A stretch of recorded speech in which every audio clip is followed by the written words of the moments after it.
Hello, I'm Ken. Hope you're well. Today, I'm going to be sharing 5 daily Japanese phrases with you. When you meet someone new, you might have this kind of conversation. What's your name?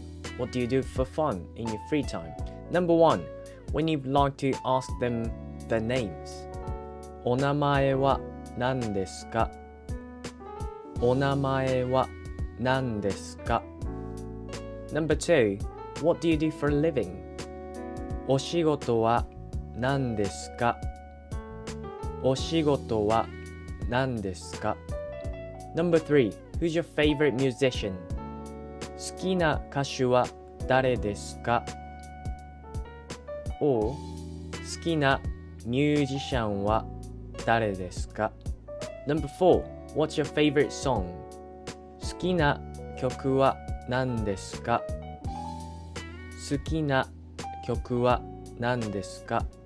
Number 5, what do you do for fun in your free time? 休みの日は何をしていますか? 休みの日は何をしていますか? Let's call it today, step by step. I've been learning English as well, so, it's up and down, and then sometimes what I want to say, doesn't come out of my mouth, and that makes me so depressed. But we could motivate each other, and no matter how long it takes, have a lovely day. Cheers!